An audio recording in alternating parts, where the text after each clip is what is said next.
So now it's day 2 in the new garden. I wake up furious. Now I'm sober, no liquor in the system, and I'm pissed off. They robbed me last night. Was the only thing on my mind. So I take a shower, get dressed, go knock on my man's door. He opened the door. I'm like, yo, bro, you won't believe what happened last night. He's like, what happened? Oh, yo, son, they robbed me. The first thing he thinking, you know, somebody pulled out a pistol on me or something like that. I was like, nah, man, it wasn't even like that. Some little kid and a girl took it out of my pocket as I was drunk. As soon as I told him the story, he like, you see, I told your ass to stay inside the crib, stay inside the room. You don't listen. You hard-headed. Now, in my mind, I'm like, mother effer, if your ass was with me, this would never happen. I would have had somebody watching my back. I would have been watching your back. And we both would have been good. Even though I got to take full responsibility, but that's how I was feeling at the time.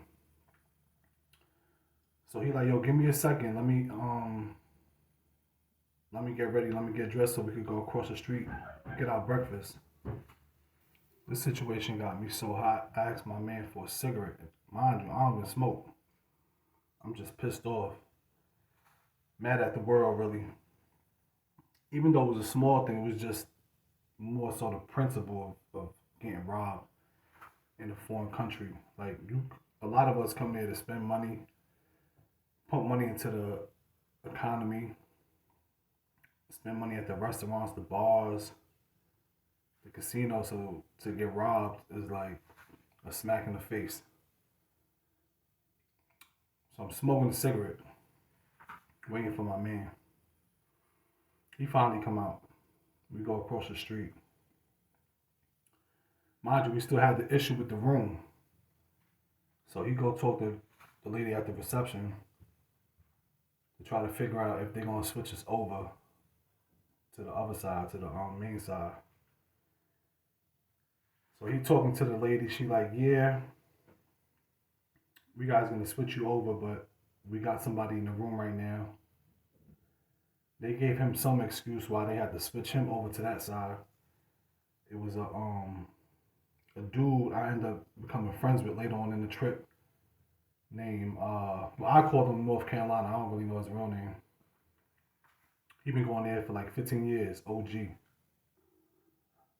Some of y'all might know him. Big brother, look like a football player, like a lineman. So anyway, now North Carolina kind of like arguing with the reception lady, like, yo, why you?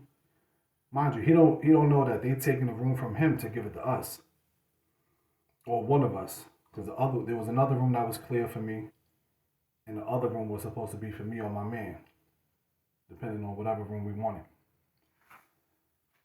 So they gave him some BS excuse. Oh, we made a mistake, whatever. So now he pissed off. He go back to the room. He start packing. Me and my man sit down to order breakfast. So he's like, yo, tell me what happened. So now I'm giving him the rundown on everything that happened. Just long ass story. I'm like, yo, I'm not really feeling this. Like, my mind just went back to like my old ways. Like, I'm supposed to be here on vacation, and I got robbed, and it's like I came out here to get away from the stresses of America, New York City, Brooklyn to be exact. You know what I'm saying? So it's like to come out here to deal with more BS is like I ain't come out here for this. So as I'm talking to him, there's some other dudes from America sitting right next to us. I ended up being friends with them too. My man Bigelow, he from Philly. Older cat, been going there for many years.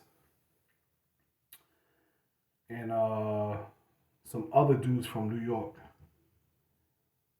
Most of y'all probably know this dude, this gentleman. They call him Mr. C. He an old school cat, retired. He been going to the garden for a minute. Mad, yeah. So they overheard me talking about the story, and now they trying to school me on the Sue and what to do, what not to do. You know, they know more than me, so I'm like, all right, I'm taking it all in.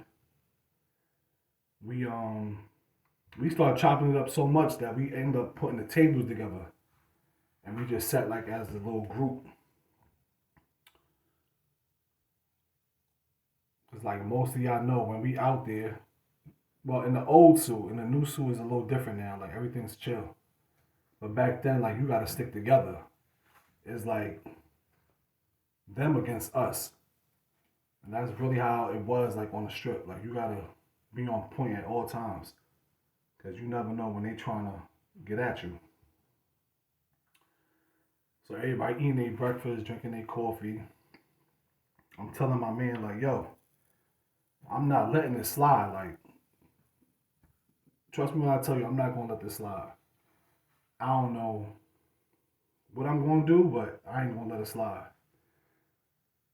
He trying to tell me otherwise, like, yo, you bugging. You do something out here, you know, it ain't gonna be pretty. You're in a whole other country. You don't want those type of problems. So now we talking about how much fun we had. You know, everybody got their little stories of the night prior, stuff like that. And it seemed like my story was like the most thrilling story of the night. So we was laughing about it. It wasn't really nothing. You know what I'm saying? So everybody finishing up their breakfast. We got to go back to our side, to the new side, pack up all our stuff to transfer it over back to the main side where everything lit. So that's what we do. Everybody disperse. Yo, we're gonna meet up later, maybe for lunch. Now that y'all gonna be on this side, we can all chill. So me and my man go back across the street. On the process of going back across the street, I bump into one of the girls that I was chilling with in front of the garden. Me and her, we took a liking to each other. I identified her as like one of the bosses out there. But the way she was talking to everybody, the way she was moving, it was like she was somebody out there. You know what I'm saying? All the girls respected her. So I pull her to the side. I'm like, yo, let me do what I got to do. When I'm finished, I'm going to come back out here and I'm going to talk to you about something. You know what I'm saying?